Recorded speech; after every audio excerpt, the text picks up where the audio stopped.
Welcome to another edition of Carnivore Bites. I'm your host, Jeff Sherman, along with Dr. Eric Lopkin. And Dr. Lopkin, we have three biggies in the news this week. We already know what the first one is. It's coronavirus.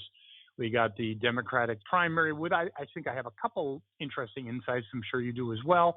And again, considering how dire things are, especially with the coronavirus, it's Harvey Weinstein is now considered kind of a lighter subject. But I was a little shocked. I don't feel sorry for him. Do not feel sorry for him. If he did half of what he said, as they say he did, good riddance. But the man, I thought he was in his 50s. He's 67, and they gave him a 29. That's a death sentence. 29? I thought it was 23. Okay, so 23. Either way, yeah, for him it's a life sentence. And no, I don't feel sorry for him. He got away with a lot of stuff that they said, they didn't convict him on.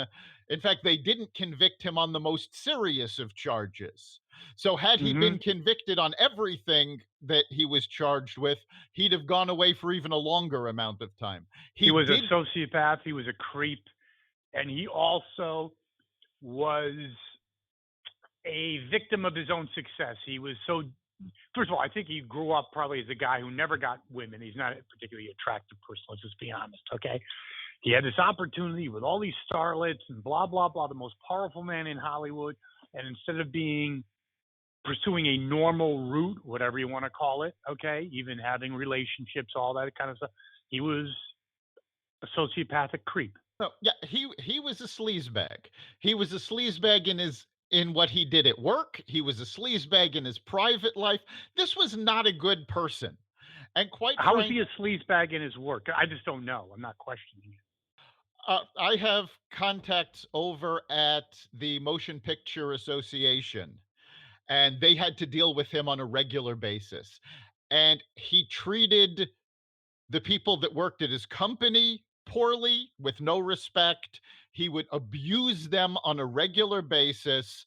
He would call up the Motion Picture Association demanding that they do things his way, despite the fact that they had rules and regulations that he had to follow. He thought he was above everything. That's really the crux of the matter, isn't it? Yes. He thought he was above everything. His ego, he thought he could treat women this way and it would never get back to him. Well, he got his comeuppance. And quite frankly, the only thing I'm sorry about with the Weinstein verdict is that he wasn't convicted on everything. I'm not, because in 90, he'll be 90. It's a life sentence. It's a life sentence. Who cares? It's like 1,000 years or 100. It doesn't make a difference. I still think, and I do not feel sorry for him, but I always think of people like falling from grace. Like if someone from the hood does something awful and you go to jail, it's not a good thing, but your lifestyle, I mean, he lived like 0.5% of the world, of America. I mean, he had money, women, adulation, anything you could ever imagine. And then going from that to a prison cell, maybe even with a roommate eventually, that ain't good. No, it's not good. But then again, I mean, he brought it on himself. Nobody forced him to do these things. In fact, he was the one forcing people. So he got what he deserved. Again, I don't feel any sympathy. I just think that it's a complete fall from grace, self-induced. So moving into politics, we have the Democratic primary. Everyone is lining up behind Biden. It looks like Bernie's out. And let me have you comment on something I heard on a show that I really like a lot, Tucker Carlson. And he had, which I love a lot more than Sean Hannity. He's an intellectual guy. He's got some really good insights. Even if you're liberal or conservative, it really doesn't make a difference. So on the issue of Bernie, he called him a loser, not for his political ideology, because he says he's the softest revolutionary he's ever heard. So in 2016, did he put up a fight or did he squabble when the DNC screwed him? No, he basically endorsed Hillary and she eventually dissed him. and spoke at the convention. Same thing is happening now. They basically screwed him, kind of, okay, pretty much. Basically forced him out. He is really, I don't see him any path to victory, and he's not going out kicking and screaming. I personally think he just loves being. I'm not so sure he really even cares that much about being president. I'm being honest. I I think think he never worked till he was 43.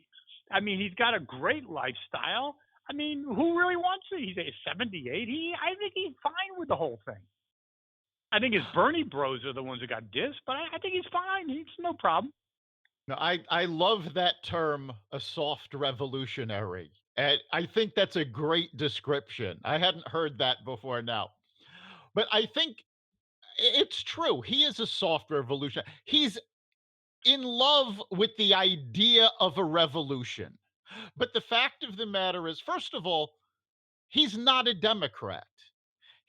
No. He's an independent that was voted as an independent senator from Vermont. He joined the Democratic Party just before the 2016 election so he could run as a Democrat. He left the Democratic Party right after the 2016 election when he wasn't the candidate, and he rejoined again just before the 2020 election. He's a Democrat, literally a Democrat in name only. And that's Yeah, one but of the reasons the DNC is like, no, we can't put up with this. no, I think If I he was a actually. real revolutionary, he would have done this as an independent and really tried to change things. No, he tried to change the Democratic Party to fit his views. And I think this is the centrists in the Democratic Party finally going, enough is enough. We have to take things back from the left. And we'll see in a couple of weeks when New York has their primary, because AOC has a couple of primary challengers. We'll see if they can get her out, because if they get her out and they push Bernie to the side, the wacko left contingent to the Democrats might actually be done, and the mainstream Democrats will be able to take control again. Okay, I agree. They might purge it, but here's a couple issues I have. I don't think it's really that he flip flopped. He was, in and out. That's a factor, but not the factor. The factor is it would have collapsed the entire Democratic Party if he actually was the nominee, and Oh yeah, downstream ballots would have been destroyed. Okay, yes. that's number one. If Bernie had been at the top of the tickets, the Democrats, especially the DNC, knew full well they would not be able to take the Senate. They would lose the House and they would lose the White House. Yes, no question. Now, the big issue about him being a soft revolutionary is that he's not fighting. He's not fighting Biden. He's not going head to head about Biden's corruption because this is the 11th. This is 11:45 for him. I mean, this is pretty much it. Not just age wise. I'm talking about this election, and he's just business as usual. He's really hasn't gone after Biden. He's not really in this to win. I think his Bernie bros are getting dissed, and I really believe it. I think, yeah, I think he's actually better in his own mind not being. He loves being who he. I mean, who wouldn't like that? You got three. You never worked till you were 43. Now you have three houses. You're a multimillionaire. You can go. You're wined and dined by all the other commies out there. And what's wrong? You really want to be president? I mean, and he has no real ideas. Let's be No, honest. he I has. mean, he's a top 1%. Other than that, there's nothing there. Even the New York Times in 2016, I remember they interviewed him. They were aghast because he had nothing. He didn't. No. He didn't think if someone asked him, "How are you going to pay for this?" He was serious. At least he'd have some. Not that the math is really going to work out. I get it, right? But at least have some serious approach or strategy. Like we're going to do this. We're going to do that. He didn't even have that. It was all a charade. Hillary was actually right on that, and she's like, everyone got duped. She was right about that.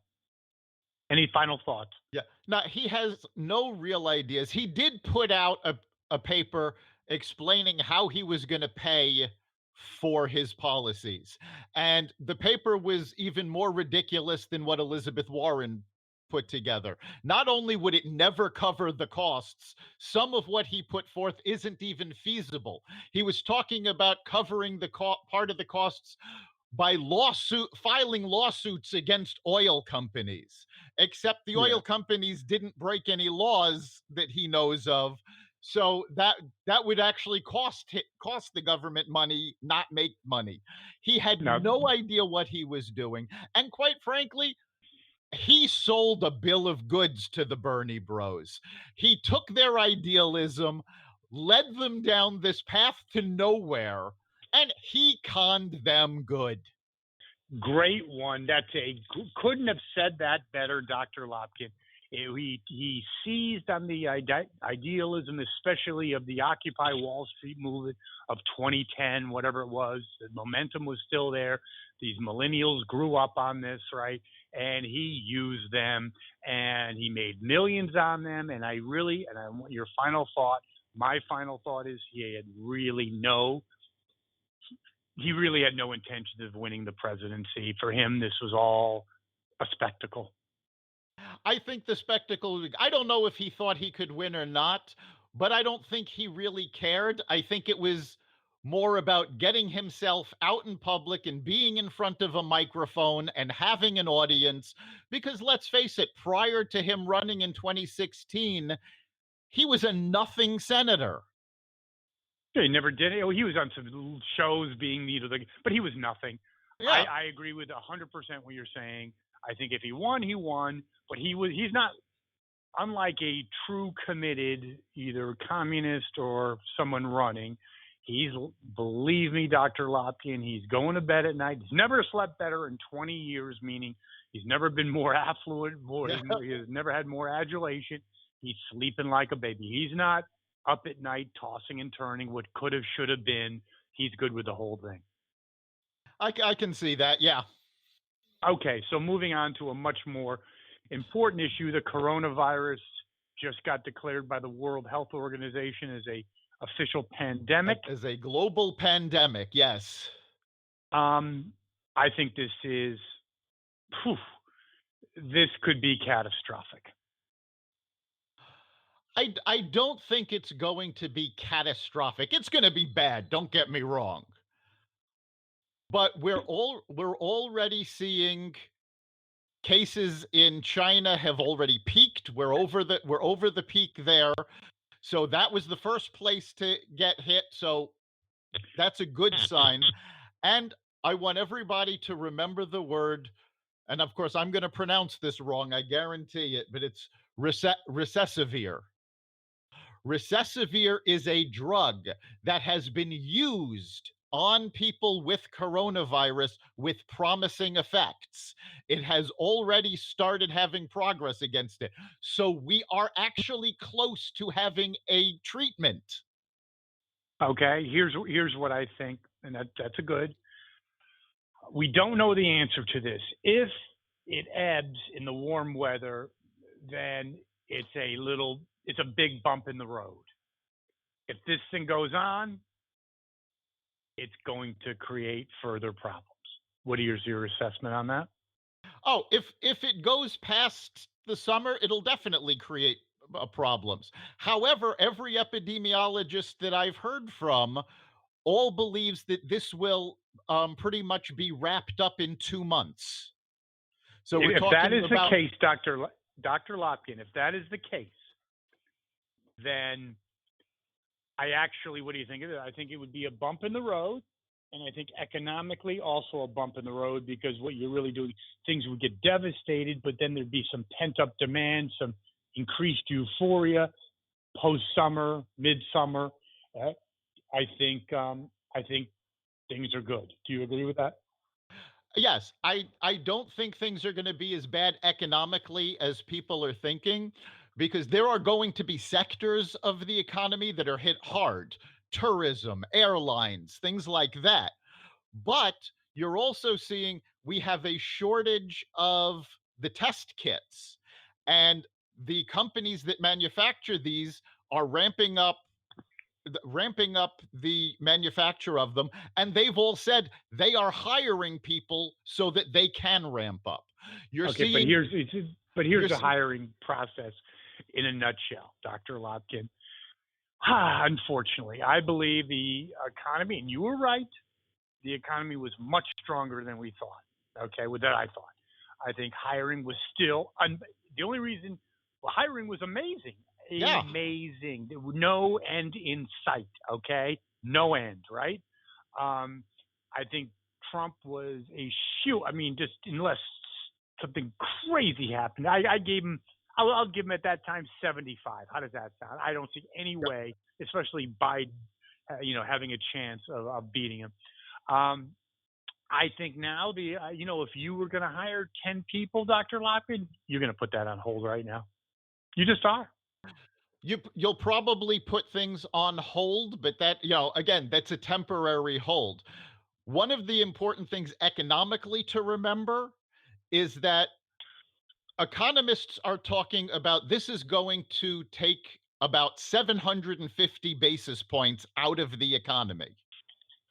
If we had a weaker economy, that would have been devastating. But as it is, with the economy where it is now and where it has been, taking all of that out of the economy still leaves us over 1% growth, which keeps us out of a recession. Now, all of this, especially since a lot of the purchases will be deferred, I honestly think the economy is not going to be Trump's Achilles heel in all of this. I think the economy is still going to be in good shape. I think what is causing Trump, which should cause Trump to worry, and I don't think it is that he has shown a complete lack of leadership during this. And that is something that people will attack him on. And that actually, I think, is going to be more devastating to his reelection chances than the economy. Actually, another great point by the doctor himself, and that is an absolute good point. He has bungled, not with the delivery, not with the logistics, but he's actually exasperated the problem because no one believes anything he says. He's been a clown show. I'm sorry. He's just been a clown show No. about this. He has not been serious. He shows a total lack of caring, and it's not good.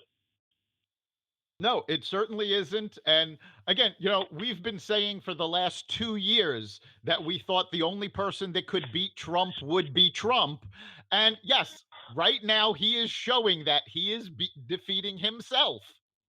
Agreed. Now, just pulling back for 1 second more. Great analysis, Dr. Lopkin. Great podcast. With the Biden thing, getting back to him, this is a little scary because I believe he is not totally mentally competent at this point. I mean, he picked a fight with a steel worker. He doesn't know what day it is. And you're not the only person who has said this. I have spoken to people at the Florida Democratic State Committee, and they honestly believe that he is suffering from dementia. Oh, he has dementia. Even when he was in that confrontation with the steel worker, whatever it was,